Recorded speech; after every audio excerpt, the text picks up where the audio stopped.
Good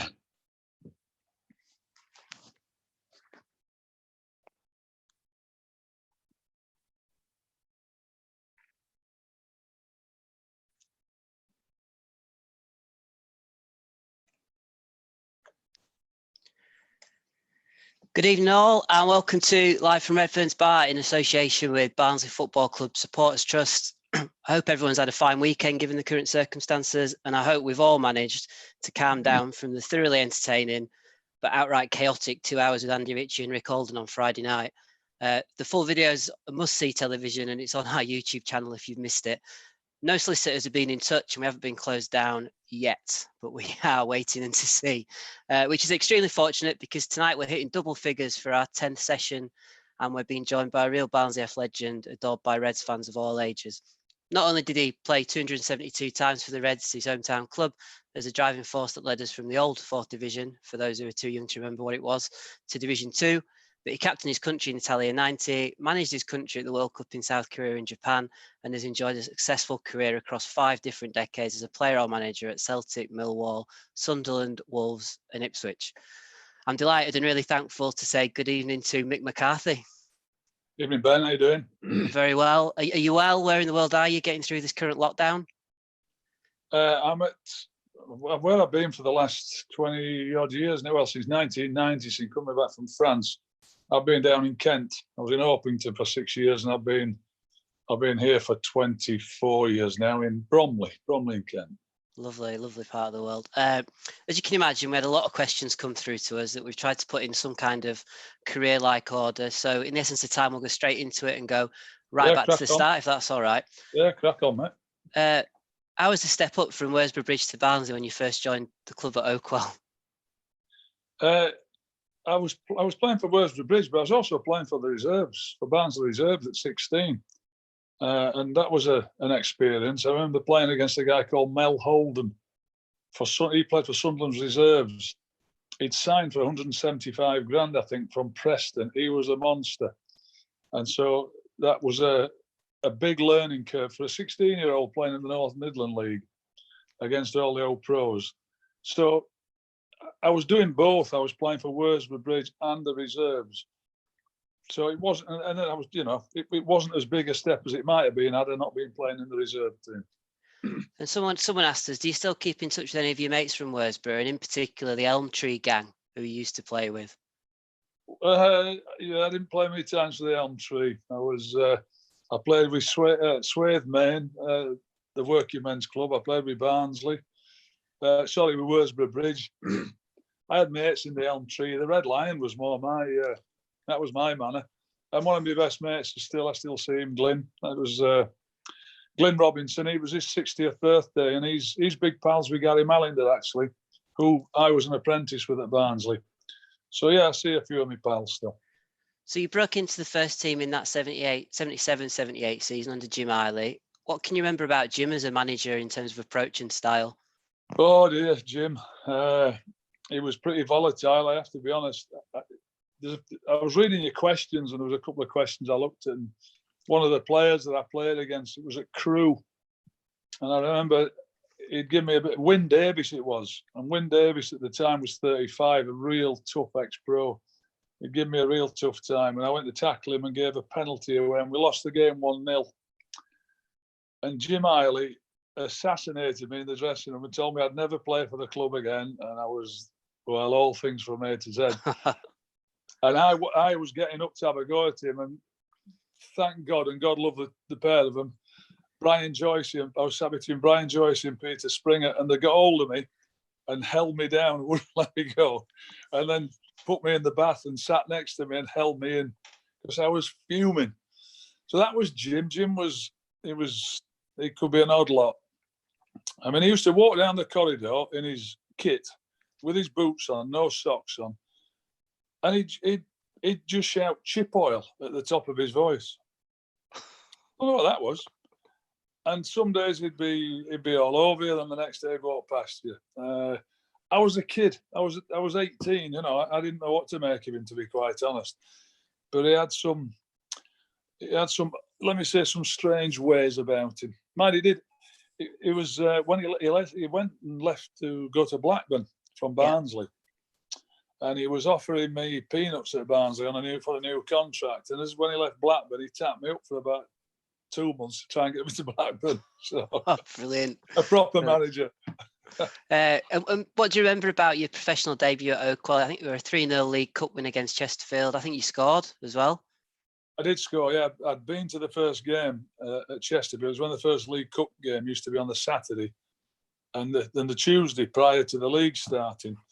And I went, well, we got slapped at Chesterfield 4. I had no idea I was playing up until me getting in the dressing room before the game, an hour and a half before. So I hadn't been told. And no mobile phones then. It was so... My girlfriend, Fiona, who's now my wife, didn't come. I don't think either. I'm not sure if my mum and dad were there at all. I went and phoned them up. There's nobody in. I had to walk down to the shop down the road to use the phone. Different days, Ben, let me tell you. But what I remember about it, it was brilliant. We won 3-0. We went to a second leg. I scored the first goal, and it was a dream debut. And good pub quiz trivia, this one. It's the same day that Elvis Presley passed away. So I know a few Barnsley fans remember the Chesterfield score came up and then it was breaking news that Elvis had passed at the same time. On that Tuesday night when we played? Yeah, 16th of August, 1977. Which is brilliant. Because I'll now remember that day as the day Mick McCarthy first played at Oakwell, so we're all right. I'm sure all Elvis's family remember it as when Mick McCarthy made his debut as well. I'll get all the Priscilla. See if Priscilla will... see if she knows that. Your league debut came straight after 4-0 win against Rochdale. That was in the league. Yeah. Seems like you took to professional football pretty easily. Back-to-back clean sheets, 7-0 on aggregate. Yeah, the league I was talking about, the North Midland League. The Midland League. No, that was playing the Midland League, the reserves. But the Northern Intermediate League was brutal. That you started in that when I was a 16-year-old, and I'm playing against 19-year-olds. Well, the difference between 16 and 19 when you've been playing for 3 years at a club is huge. And that was one of the toughest leagues that I could ever remember playing in. So stepping up into the 4th division, I honestly didn't find it any difficulty at all. And we used to train with the first team. I just took to it. It gradually got hard as we went on. We were the 3rd division, 2nd division, but that year going up to 4th division, I had a great season. Started really well. And the squad that you were in at that time had Phil Chambers, Alan Little, a certain Neil Warnock. Who were the Barnsley players in those really early days that made you take notice that you had moved up a level or two and that you thought could? Well, you could see the professional. Barry Murphy was a great pro. I mean, he was 30 odd then, but he was a great pro. I mean, as we started going on, Phil James, of course, was playing at left back. I mean, I played with John Saunders for a while. John Saunders, I thought was great, God rest him. Peter Springett, he'd been in the England squads, him, and Brian Joyce, he played for different teams. They were the ones that really good players as well. Were Stuart Barraclough. When he came, he'd been and come back. He played for Newcastle. We had some good players, but we weren't a great team. Not at the start. We weren't. We used to get dogs abused. And someone remembers you calling Phil Chambers. About 2,000 fans as well. Someone remembers you calling Phil Chambers Albie in training. Is that have they got that right? I know I saw that question. I don't know that one. It was funny. I'm reading a book and something came in. It was talking about Odie Murphy, and Barry Murphy to get Odie, but I can't remember Phil Albie, and if I did, I don't know why. So if somebody remembers it, they're gonna have to come up with a reason why. And I know Neil Warnock was in that dressing room, and I'm sure you came head to head with him a couple of times as a manager. What was he like as a player? Was he the same kind of character as he is now? Oh, one, it was. I got on great with him. He seemed like a really old pro at the time, and to be honest with you, when I got in the team, I was 18. I think he's 71 now. He's 10 years older than me. So he was only 28, but it seemed like he was at the end of his career. He'd been to Aldershot, I think Doncaster, York, Barnsley, Rotherham. He'd been all over the place in South Yorkshire and around the area. He was a real character, as he is now. He had I'm sure he had a shop, and he used to bring stuff in for the lads. He had a fruit and veg shop. He had something going on the side. He's a right winger that had been like I said, been to all these other clubs that he'd been in, and I think he was coming out of contract and got released when that year. But I got on great with him. I thought he was a great bloke, and I still got on very well with him now. I have to say, I think he's been a far more successful manager than he was as a player. Yeah, I think that's what most people think as well. The Allan Clarke era started in '78, and to many fans, it felt like something special was starting to build at Oakwell. There were a few changes on and off the pitch. Can you remember what Clarke did to change things from Jim Eiley? Yeah, he came in. We all used to wash our own kit, and we had this drying room with 2 big hot water tanks that everybody used to drape the kit over that to dry it. Wouldn't take it home, lots of people. There'd be stinking kit in that place, hung up on coat hangers. First thing he did was got Nellie and Nancy, the 2 laundry ladies. They used to wash all the kit, which was a revelation. So your kit would be ready for you. You get it. That was brilliant. That was more professional. He started taking us to pre-match meals at the hotel at the top of the road there. He started giving us massages. I'm not so sure everybody liked that because he was doing it. He wasn't a masseur. Him and Rimo. Clarke used to give you a shine, and Rimo used to squeeze the legs off you. They just made the club more professional. That's what it was. Training was better. Certainly of a higher standard. Training with Allan Clarke to start with was just brilliant. I loved it. I called him Alan for about 6 months as well before I got used to calling him boss. And he upped it a level, 2, 3, 4, 5 levels of professionalism. And you know what? How we thought about the club. Suddenly we're getting our kit washed. We have club suits. We have better gear. We have better. He just made it better and more professional, and we all appreciated it. And he got a good response from it. I was going to say, it obviously worked because we finished 4th and won promotion up to Division 3. Can you remember the twists and turns of that season? And I mean, what it felt like for you as 20 years old, hometown club, promotion within your first 2 years? I'd be lying right out my back teeth if I can say I can remember too much about that season. I'm now 61. I was 20, 40 odd years ago. I've had nearly 1,000 games as a manager and nearly 600 games as a player. I just remember loving that season and how we suddenly, when I first got in the team, I'm not going to say we were a laughing stock. The teams, they'd laugh at it. It was Barnsley. Nobody really bothered. Suddenly we started winning, and we had our club suits, and we had better facilities and better everything. And we had a bit more belief about ourselves, and we fancied we could beat anybody. We were a real force to be reckoned with, and it was great playing in that team. The first time I'd ever had any success at senior level. Who did we beat to go up? I remember beating Grimsby and Rotherham. We beat Rotherham one night to get promoted. I'm not sure if that was from the 3rd to the 2nd or 4th to the 3rd. I don't know. I know you touched on it earlier, but a lot of fans used to say the same, that the back in those days, the jump from the lower divisions wasn't maybe as big as it is now. Can you remember when we first started in Division 3 and how easy the squad took to it at that point? I remember it well because I'd had a really good first season. I had a good second season. I think I got player of the year in the second season, and I was picked into the 4th division awards team from all the players who were voting in the PFA teams.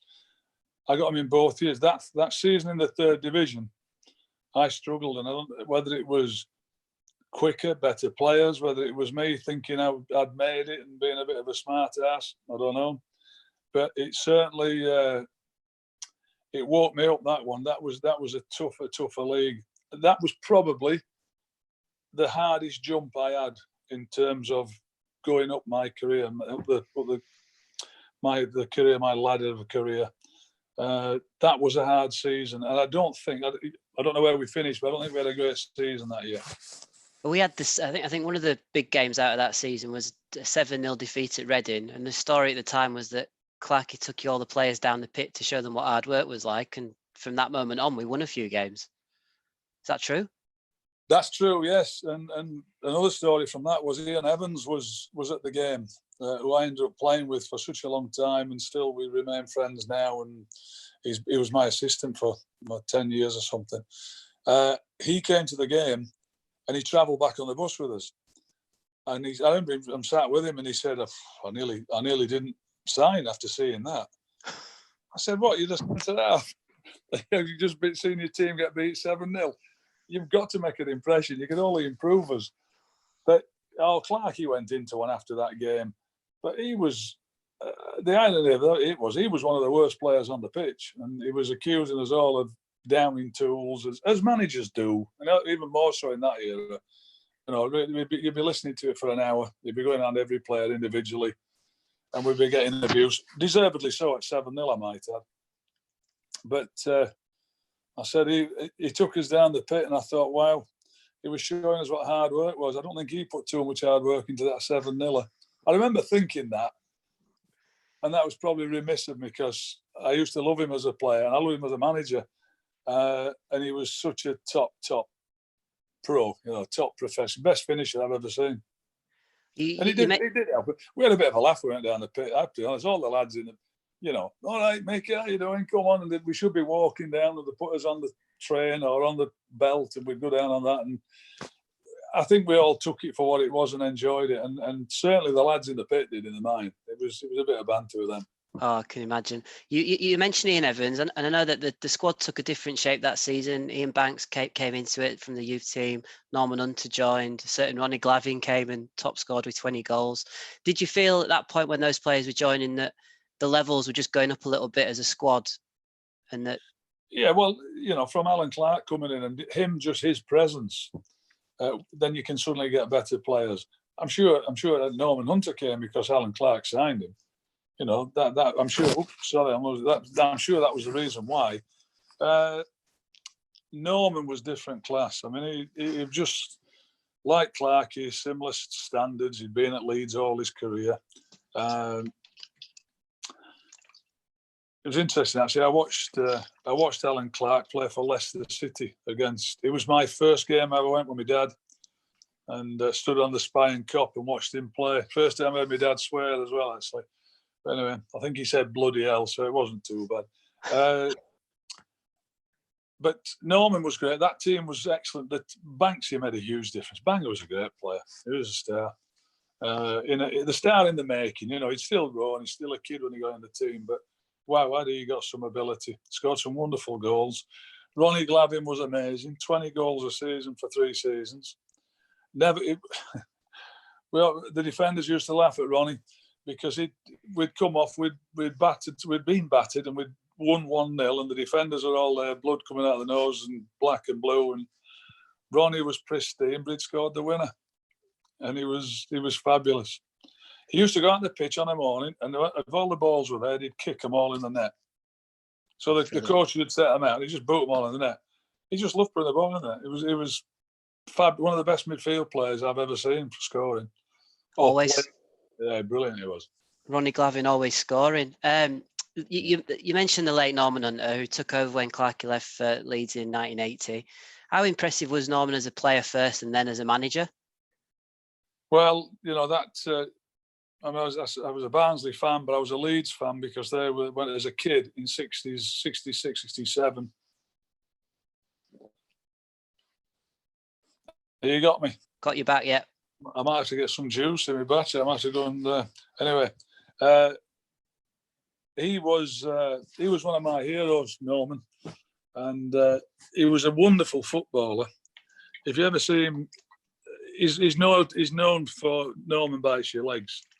Well, Norman did bite your legs, but he could put it through your legs and put it around and chip it past. He was a great technician as well. And Ben, I'm going to have to keep talking to you, but I'm going to. No, it's all right. So I'm going to have to get my battery charger. Go on, crack on. I think we've got Wi-Fi up the house, up the stairs. One of the players you talked about, and I know you had a great relationship with him, was Ian Evans. And when you and him were at the back, it felt like to a lot of Barnsley fans that was what allowed us to play that attacking football that gave us so much success. Is that the best on the field and off the field partnership you've had in your career with Ian Evans? Yeah, certainly off the field. I mean, TC now, Teleconomy assistant. Hold on a sec. Get me battery charger, mate. It's all right. I would say that TC was certainly up there with Taff. But Taff, I learned so much off Taff. Taff was a top player, you know. He broke his leg. There we go. He broke his leg in a tackle with George Best at Crystal Palace. And it finished him, effectively. That's when he came to Barnsley. He was really struggling. If you've seen him, he had a bad injury still. He sort of got over that. But Taff was brilliant. Taff was great. And I think I was his bit of rough, actually, playing alongside him. I think because he was a bit like Norman Hunter, a much better footballer than given credit for. But he was 6'4". I'm 6'2". We didn't miss much in the air. I think I know he did. He used to let me go and rough a few people up and get involved, and he'd sweep up behind me and then get the ball. But he was different class, Taff. Lovely fella. Great coach as well, by the way. Absolute top coach. And similar question to that promotion year before, but do you remember when Norman Hunter was in charge that the belief was always there that we were going to get promoted that year from Division 3? Yes, I think I love the two of them. I love Clarke and I love Norman Hunter, but Norman was a lot easier to love. I can tell you, he was just more of a man's man, a people's man. Allan was a bit more backed off and a bit more insular. Norman certainly got the best out of us all. He got the best out of me. I loved playing for him. But I'm saying he wanted to play football all the time. You see him in training, ball on the floor, passing, he wanted to play. And we did have a good team with Norman. I mean, it was sad we didn't get promoted to the first because we were very close. I mean, I think the game at Grimsby in March, I think it was, coming up to Easter, we were 2-0 up and lost 3-2. I think it put the mockers on us, that really. Because I mean, that's what was one of my questions was, you told us how hard it was, how difficult it was from Division 4 to Division 3. What was it like from Division 3 to Division 2? Because we took to it like a duck to water under Norman. That didn't faze me at all. Not at all. No, I don't think it fazed the team. Whether it was the players we got in and we were just better. No, I said the hardest for me was 4th to 3rd. 3rd to 2nd. No, I took to that pretty easy, and so did the team. We had a really good side. We had good players. And that's what it boils down to. Norman was a good manager. He certainly got the best out of us, and I think we'd have all ran through a brick wall for him, which is, if you can get that as a manager, you're doing really well. But we played some good football as well. It was a pleasure playing in that team. It really was. And suddenly, because I'm a hometown lad, I mean, suddenly Barnsley were a force to be reckoned with and a threat. And, you know, when anybody went, nobody laughed at Barnsley anymore. If they were coming to Oakwell, they were going to have a right old game. And if we were travelling anywhere, it wasn't, Barnsley are coming. It was suddenly a different set of circumstances when we were turning up. And that season that we're talking about, it was before the playoffs were introduced. So we only finished 4 points behind Norwich in 3rd. We had a better goal difference. You know, you mentioned the Grimsby game. I know we also lost 1-0 at home to Norwich, I think, which proved pivotal because if we'd have swung that one game, we'd have been promoted. Yeah, of course. I wouldn't have known that, but I looked at the results today. So I do remember the Grimsby game, and we'd just beaten Grimsby about 2 or 3 weeks before, 3-2. And that was the game because, had we beaten Norwich, but had we beaten Grimsby as well, it wouldn't have mattered about the Norwich game. That was the one for me that just not. So we drew a couple then, I think, almost immediately. And we didn't have a bad run in, but of course, losing to Norwich would have put the kibosh on it completely. And I think that was our highest season, our highest placed season since 1921-22. But you've now got all this managerial experience to pull on. What do you think the squad needed just to get over the line in that season under Norman? In terms of my managerial experience, I have no idea. I can't look back and think of what we needed as playing. But at that time, when we went to Grimsby, we were coming towards the end of the season, and there was a bit of disharmony in the camp. I think Trevor Aylott must have still been here with us.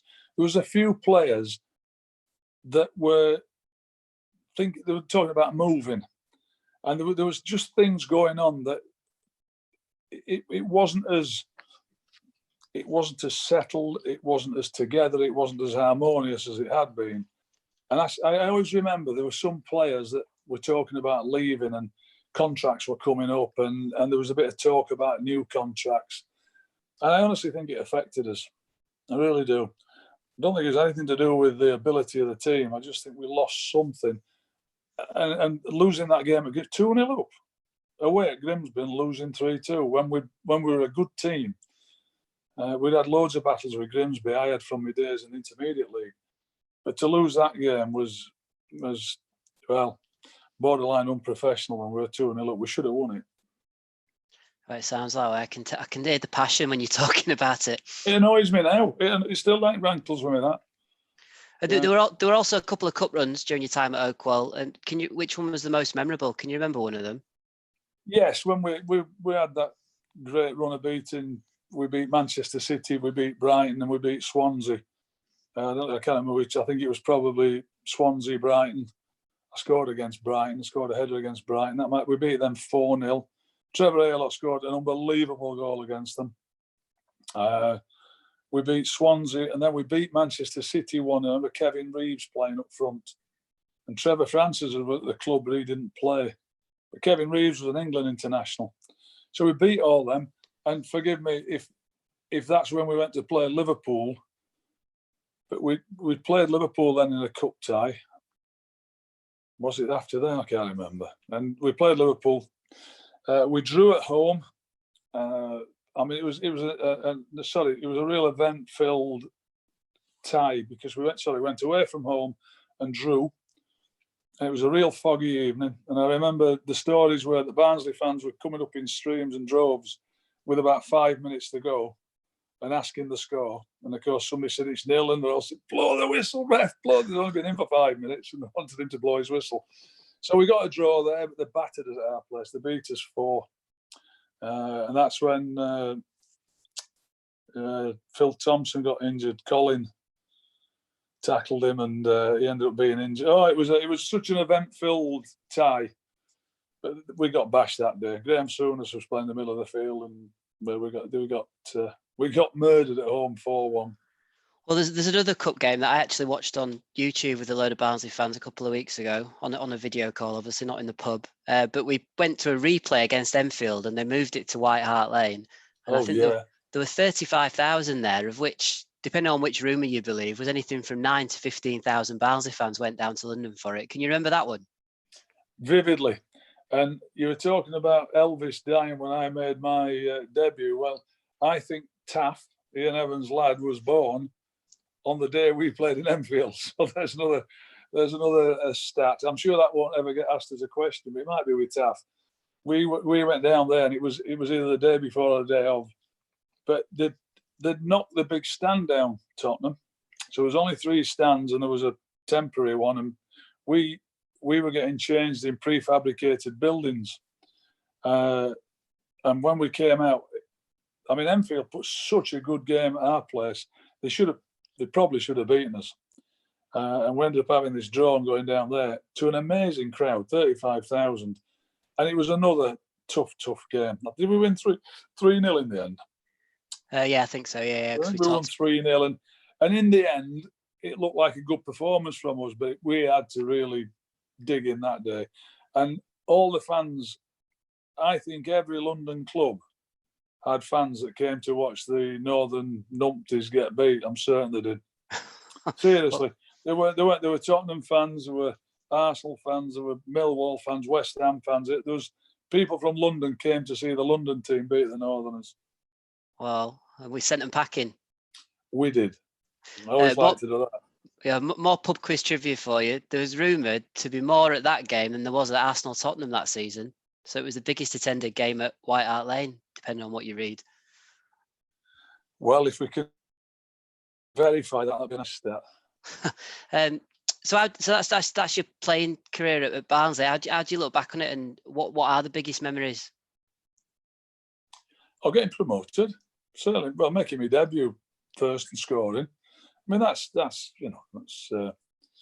all kids dream of that, don't they? Wanted to make the debut and then make the debut and score if they can, especially if you're a centre half. And I only scored, I don't know, 20 odd goals, was it? So to get one on my debut was great. The promotions, I remember, they were wonderful times. It was sad how I ended up leaving, actually, because Larry May and Nicky Lowe were playing in the team. And, I mean, I thought that was unjust. I mean, knowing now as a manager, Norman was right to leave them to him because they were playing well. But as soon as I was left out of the team, having played for so long and been an absolute regular in the team, that unsettled me. So Newcastle they were in for me. Kevin Keegan Arthur Cox, was in my ear in the club. They were trying to sign me, couldn't get the money. And then Billy McNeil came in for me right out of the blue. And Norman said to me one morning, Manchester City want to talk to you. So I drove over to Manchester in about a foot of snow. I set off over Woodhead and I couldn't get there. I had to turn around and go up the M62. That was shut. So I came off at Oldham and had to drive all the way in. So that was no agent taking me, no mobile phone, no nothing. No helicopter, no. Oh, no. Pulling at a pub. I had to pull at a pub to ring Manchester City to tell the manager, Billy McNeil, I was going to be late because of snow. Brilliant. Got stuck up there a couple of times. Oh, yeah. So you won promotion with City, which meant you were then going to have played in all 4 divisions in England, English football.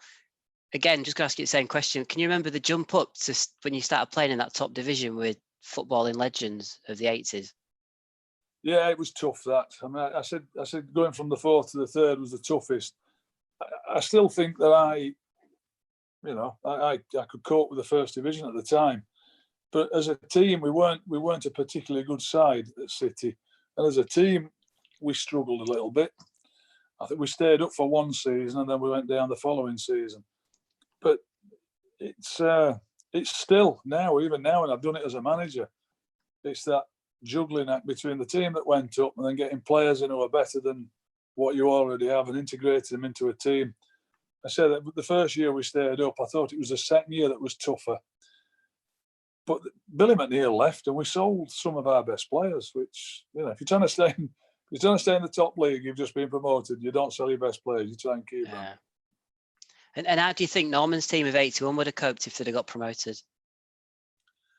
Depends what money they're being given to invest. I doubt he'd had a lot to invest, but I'm sure he would have coped. There were some good players in that.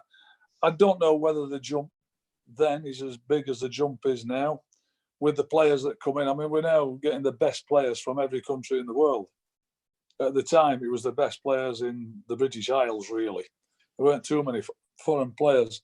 I mean, the standard's being raised, the bar has been raised considerably.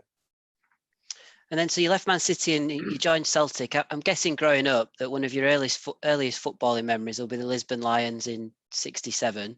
Was the Celtic move one that you'd always hoped for throughout your career? One of them was watching Celtic play Leeds in that European Cup semi-final. But I watched both games. And Celtic beat that great Leeds team, which they weren't expected to do, with about 135,000 watching. It was ridiculous. I think they played at Hampden, so they get more in. To get a chance to go and play for Celtic, and it was interesting because, well, the day I signed there, my son was born. So there's some stats coming out here because as it was the day before. But I went up and met Billy McNeil, and then we moved almost instantly. Not Billy McNeil, David Hay. David Hay was the manager. He signed me, and within 2-3 weeks, he got the sack, and Billy McNeil got the job. Happy days. I know. Yeah. Well, it was great for me because I played for him at City and had a great relationship with him. But like all the other clubs, Celtic's a much different club now. When I went there, it was certainly they weren't flush with money, but they used to get 40,000 people, and it was just a brilliant place to play. And the Old Firm games are off the scale against Rangers. That's where you won your first silverware with Celtic, League and Cup double in that first year. Just what was it like to play in front of such a passionate crowd, but also have Peter Grant and Paul McStay in central midfield in front of you. That helped, that's for sure. And Roy Aitken, who was a great player. He played alongside me for a while. Derek White then played, who ended up being a Scottish international. Chris Morris, Anton Rogan, Packy Bonner. We had a good side. Mark McGee and Frank McAvenny was the great Tommy Burns as well, playing on the left wing. He was terrific. And Billy Stark. So we did have a really good team. Then we signed Joe Miller from Aberdeen. We had a really top side. I remember signing though in '87, and we were out on the pitch having the team photograph. And some of the lads were joking, said, "Where's all the cups?" Because they've not won anything. And normally they would have done, they'd have had a trophy in front of them. So where's all the cups? And somebody joked, said they're at Ibrox at Rangers. Well, that went down like a lead balloon, as you can imagine. And I don't know whether that just galvanised us all. I think we at least conceded about 20 goals that year. We ran amok, and we won it it was the centenary. So the club was 100 years old in '88. And it just sent all the stars aligned. We had a great year, won the double. It was such a good season. And playing in front of that crowd's amazing. Oh yeah, I can imagine. And how did the Celtic dressing room take to your Barnsley accent? I think there's a funny story about, it's either Ali McCoist or Charlie McNicholas. There's been a debate online about who it is, but is there a funny story about one of those guys? Well, I played against Ali. So, I mean, he's a good raconteur. I'm sure he's got a story, but I doubt I spoke to him too much. And Charlie Nicholas, I saw him once at the club. Billy McNeil called us in for a meeting because he'd taken over and he wanted to speak to all the players before the season started. It was about a week before. And I remember going to the dressing room and, they used to take the pee out of my accent. Of course they did. But I mean, which I found funny because I couldn't understand anyway, especially if they were all in it together. One-on-one, I was fine. 6 of them having a chat, found it very, very difficult. But Billy McNeil called a meeting and 3 of the players that were there left. So there was, I'm sure Charlie Nicholas was there. McLeod played in midfield, was there, and it'll come to me anyway. The big centre forward, he'll kill me if I'm forgetting his name. They all left, so it was strange. So anyway, going back to the question, I'd like to hear the funny story. So would I now. Put some bones on. They tell you it's true. I'm sure it is. They used to give me a bit of grief about it. Just for a second, you're back there now. Yeah. No, just saying, I'm sure they give me the grief about my accent. They did, but you won another Scottish Cup with Celtic the next year, and then you ended up in France with Lyon. You just had one season there before coming back to Millwall. Was it the environment or style of football, or what was it that just made you stay for 1 year in France? The World Cup in 1990. So I signed in 89. I signed. I'd had a knee injury. I wasn't in the team. Remy Gard and Bruno Ngotti were playing. I might be a lot of things. I'm not stupid. I wasn't going to get back in that side anytime soon, and I wanted to play some real football to be in the World Cup squad. Had I not got in the team. So Millwall came in for me on loan and I went and played the 10 games in the old First Division. And I did it to go and play there. Once I'd done that and I'd had those 10 games, I don't think Lyon we didn't have any discussions about me going back. Millwall wanted to sign me.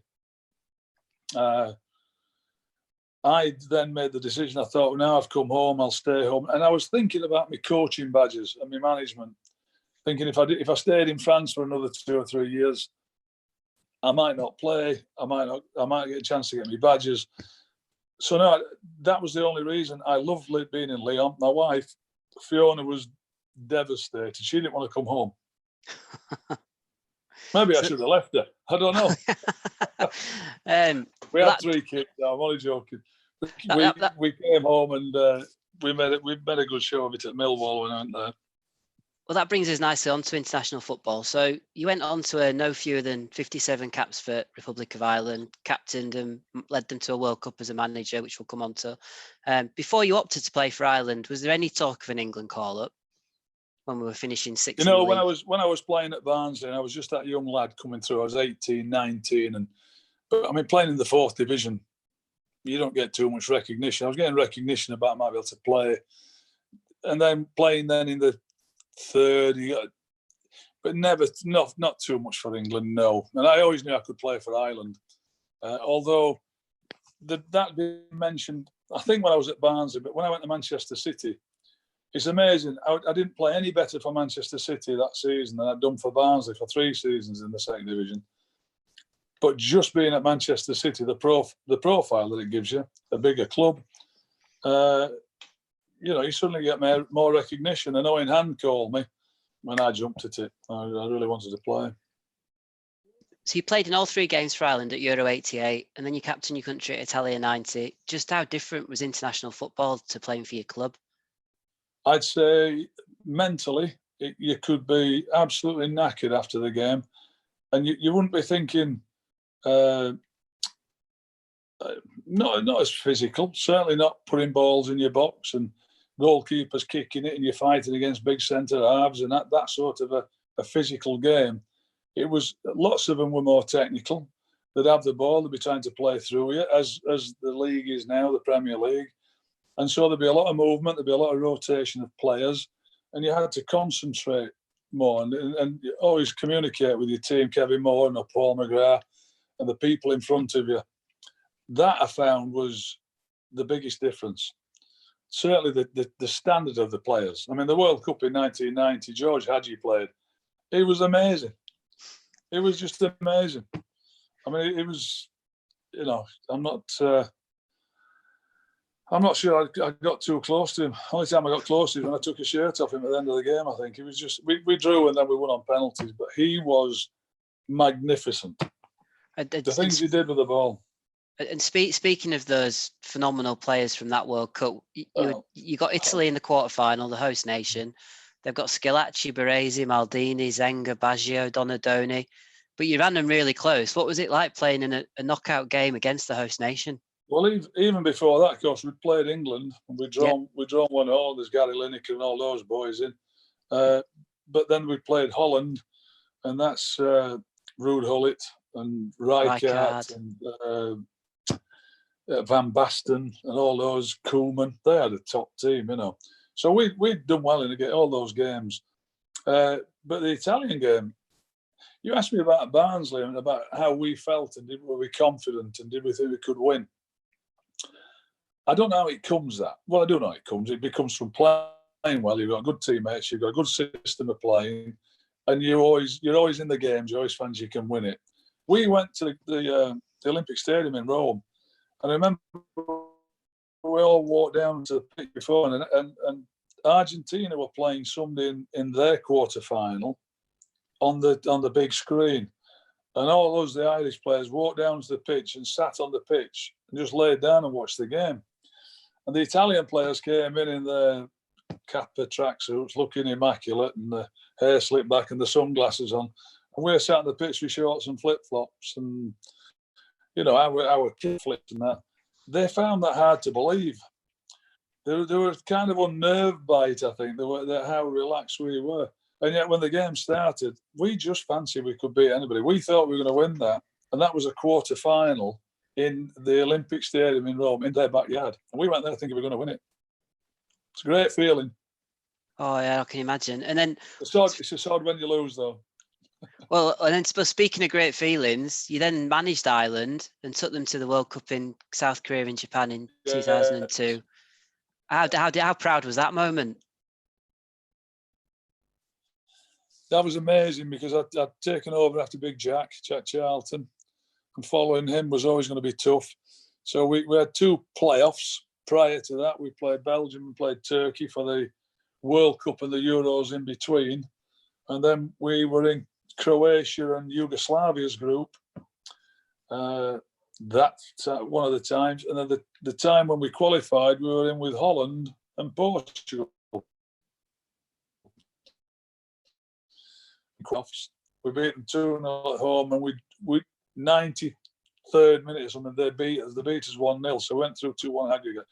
That was one of the proudest moments and happiest times in my career, playing or managing. That was just brilliant. Taff was with me, so it was wonderful. And then just asking you a question about management style when it comes to international football. So you came really close to knocking out Spain only to lose on penalties. As an international manager, how do you deal with the dressing room when a defeat means that you can't just get back into it a few games later and you've got to travel thousands of miles home?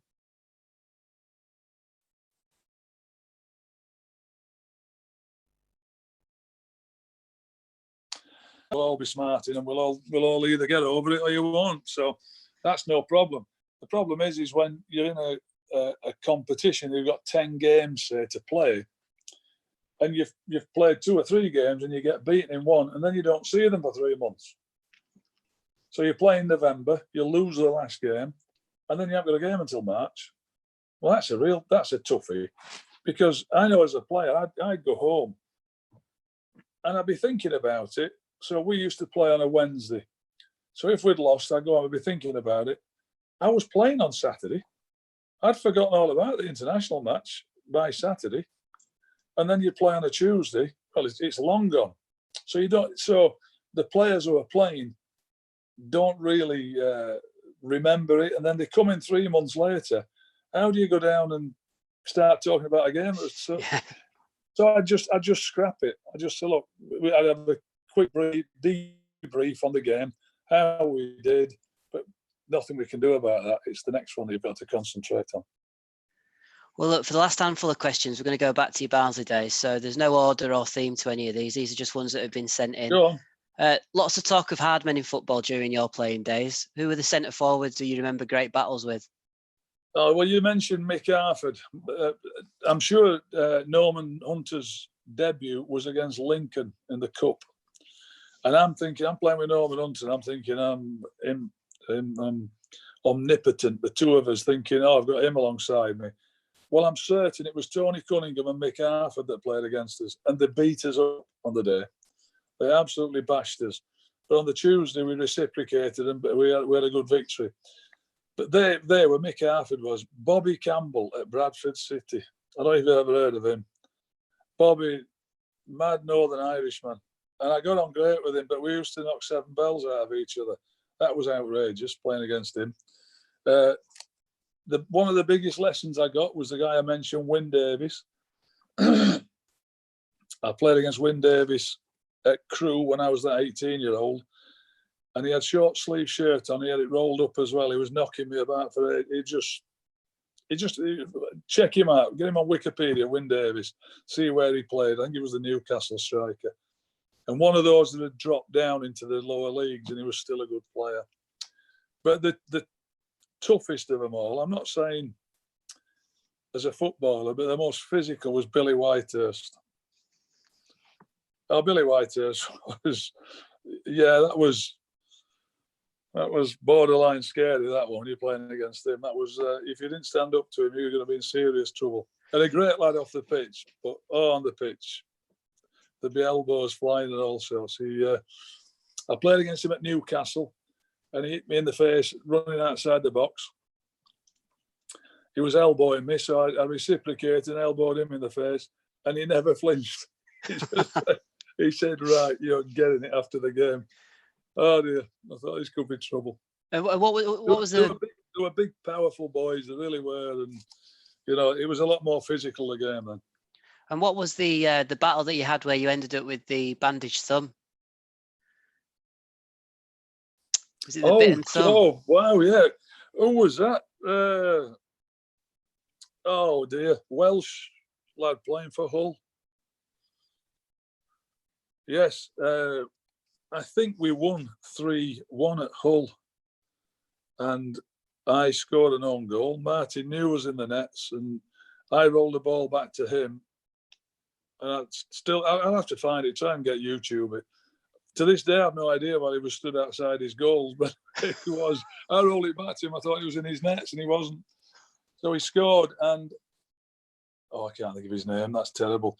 But again, he was elbowing me, so I went to. I punched him with the right hand, but of course I didn't catch him. I caught him with my thumb, and I hit him in the tooth. And I've still got a massive scar on my thumb now, and it blew up. It was all. I don't know what it was, but it was infected. And so we were playing on the Tuesday, and I couldn't. I was suspended anyway, but I wouldn't have been able to play because my thumb was infected. So that's just how it was. You get elbowed, you punch, you get kicked, and I have to. Hey, listen, I was no shrinking violet. I lived by the sword and I died by the sword. Well, look, this one is this one that we need you to confirm as true or false. But someone remembers watching training in Allan Clarke's days and hearing the rustle of polythene bags under the players' shorts. Was that a tactic that Allan Clarke? Was that just someone? Is that not a true story? I know the lads used to wear black plastic bag to sweat. Yeah, because they're being out on the lash. Yeah, that's what it was. Did it work? Well, look, it just makes you sweat a lot. But the reality is, you've got to put the fluid back in. It might have been a time when we're getting weighed, and you get weighed after training, so that you just get shut of all this fluid. But as soon as you drink it all back, it all comes back in. But that was Pricey. Peter Price used to wear one. Graham Pugh used to wear one. I know the laundry ladies once complained, thought that we were weeing in our kit because it was so wet. I mean, if you've ever put a plastic bag on and trained with one, you are absolutely lathered afterwards. And we had to explain, no, it's these plastic bags that the lads are wearing. But it wasn't a tactic by Clarkey. No, it was a tactic by the lads to get the hell out of them. Brilliant. So apart from losing, what's the worst thing about being a manager? I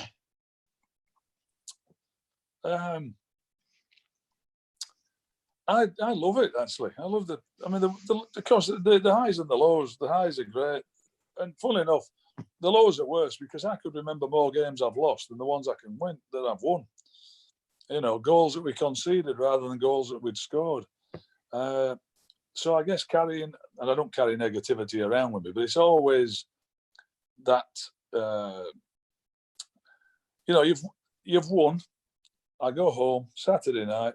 Have a bite to eat with Fiona. We might have a drink, watch match of the day, and we could go out. Everything's just normal. You lose. You're absolutely trashed. It's just desperate. And I'd be driving home with Fiona, and then I'd be saying, "Are you not talking to me?" She'd say, "Are you for sure?" I'm quiet, and I'm thinking she's quiet. So that's the worst part about it. Every other part. I loved it. I love the job. I love the scouting. I love dealing with players. Probably dealing with the press. If you're having a tough time, that's, if you're, like you say, if you're having a good time, they might be saying nice things. It doesn't bother you. You don't read it. You don't hear about it. When you're losing games and the club's having a tough time, you're getting pelters, and some of the things that get put in the press are sometimes unnecessary. I don't do social media. Not into that at all. So, but I love the job. I really do enjoy it, and I've every intention of going back to another one. Well, that was going to be my next question. So when we come out of this, whenever that might be, and whatever they decide to do about this season, next season, what kind of job is Mick McCarthy looking for? Well, I'd like to. I don't want to do it below the Championship. So the next one you're going to ask me is about Barnsley, isn't it? So we need to stay up then. I don't want to do it below the Championship. No, I don't. I think I've set a standard. I've had 900 odd games. It's never been below the Championship. It's been the Premier League, Championship, international football. I don't know. The answer to that is I don't know. When I left Ireland, I didn't know I was going to end up at Sunderland. I had no idea. And when I left Sunderland, I'm waiting to see if I could get a job. And Wolves come out of the blue. Ipswich came out of the blue. And I have to say, the Ireland job again came out of the blue, not knowing that it was going to come up. So I'm hoping something else comes out of the blue when we get back playing football. And you mentioned it there, so I'll come on to it now. But what's the closest you've come to being back at Barnsley in football? There was a couple of times. Mel Machin was in charge, and I think he was under the cosh. Anyway, he did well then. He had some really good results, but then he got the sack. There was a time then, I think, and I was still playing, and I got asked if I would be interested in the job. And I was. And then there was another time when I was the manager of Ireland. I got asked if I was interested really early on. Was it with Ireland? I think it was. And I said, look, I'd be interested to talk to you and see what it is. But nothing ever came of it. So it's been rumoured a lot of times. And at those times, I would have been interested. But not for a long time. No, it hasn't not been rumoured. I mean, I don't know. They did so well to get promoted, and over the last few years, they've had some good seasons. I thought Paul Heckingbottom was brilliant. His team was great. Can you see a time when the job at Barnsley becomes available and you take it? Ben, would you say people still remember me fondly at Barnsley? Absolutely. Well, there's one way to change that, let me tell you. That's the manager's job. Hey, if you've got a chance of being successful, what I don't want to do is take any job, not Barnsley, anywhere else, and go and think you've got no chance of staying up. The last time they get promoted, they sell the best players and, don't do right by them. So managers get the sack, I think, for the wrong reasons. What they call the last fellow who was there who got promoted? Daniel Stendhal. What a job he did. His team was different class. But then he gets into the championship and he ain't got a chance because, they sell... I sold him to you, the big fella who went to Wigan. Oh, Kiefer Moore. He was doing all the damage. He was different class. As soon as you get up, they sell him. I mean, you have no chance. So I feel sorry for the managers. And if it was Barnsley or anybody else, Ben, that's going to give me that sort of support, no chance. Yeah. Not a chance. I'd like to think I've took a couple of jobs when they've been down on the heels. Suddenly got relegated. Wolves had. Ipswich were struggling. But the players I'd got a chance. Are the ones that we could turn around. I'll tell you what, the biggest... best thing you can have is a good chief scout. And I've had Dave Bowman. Dave Bowman worked at Barnsley with Clarke. And I've known him for 44 years now. And he's my chief scout wherever I go. Or director of football, he was at Ipswich, or recruitment. And that is the most important part. Getting good players, having contacts, getting them in, knowing what type of players they are. And so he's been a real important part of my career, Dave. Yes. You've obviously still got that fire for being a manager, but do you see something like a director of football role further down the line? Well, as you know, Robbie Keane became one of my assistants with the Republic of Ireland. And I said to him, I sincerely hope you do well at Middlesbrough. And maybe you'll get the LA Galaxy job and you can have me as your assistant in LA. So... That might be a bit, that might be wistful and a bit wishful thinking, but who knows? I don't know. Because if you're the director of football at Oakwell, they never get the blame, so you'll be all right. Yeah, I just wonder. I'm not ready for that, Ben. I want to make the decisions, and I want to deal with the players, and that's. I think I've been good at that over the last 900 odd games, to be quite honest with you. I've had more good than bad, but I've had some bad ones and I've had some tough times. But overall, I've enjoyed every minute of it, and I still want to be on the sidelines. I still want to be making the decisions, and while ever I want that, and I'm still hungry for it, and I've got the passion for it, I think it would be unfair to the manager. I'd certainly be a help to them, but I think I might also be a threat to them. Not because I'd want to take the job. But maybe if they were having a tough time, people in boardrooms might be thinking, well, we ought to give it a mick. Well, I wouldn't want to do that to anybody. No, that makes a lot of sense. So last question. You obviously Barnsley fans are really fond of you. Massively amazing memories. How does it feel when you're in the opposition dugout and the Reds fans are chanting your name still all these years later?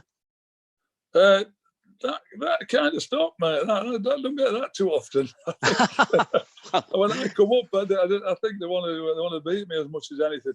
I get a good reception when I come back. I really do, and wherever I am, and I love coming back. I mean, we got promoted with Wolves at Oakwell, and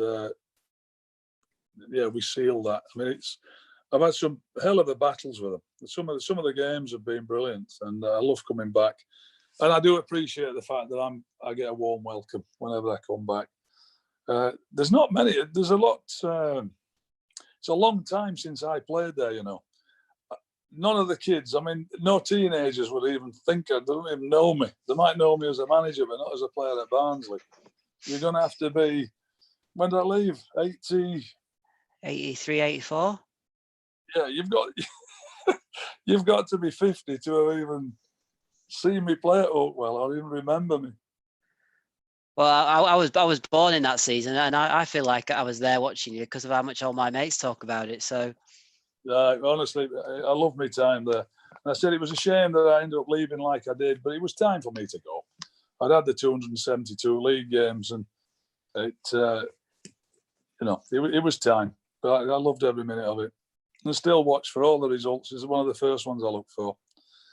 I'm not going to say it's the only one, because if I'm in the Championship or whatever league I'm in, I look for the opposition's results. They're the ones that I think about first. So and then I look for Barnsley's. Well, look, there we have it. We've managed 40 questions in an hour. Well done. 8:05. Look, Mick, huge appreciation. Massive thanks from me on behalf of the Supporters Trust, and also every Barnsley fan watching either now or over the coming days, because that was brilliant and really appreciate it. Well, thanks, Ben. Hey, and by the way, well done you. I know you tell me you're doing that with the bar behind the place, but it's people like you at football clubs that keep them going, mate. So, doing things like this with ex-players, doing the bar behind the stand, well done you. So, and good luck with it all. Well, no, I appreciate that. And look, it might not be with Barnsley, but when all this is over and football returns, we look forward to seeing where Mick McCarthy lands on his next challenge. Thank you. So do I, mate. Listen, good luck. I hope if the season starts, the very best of luck.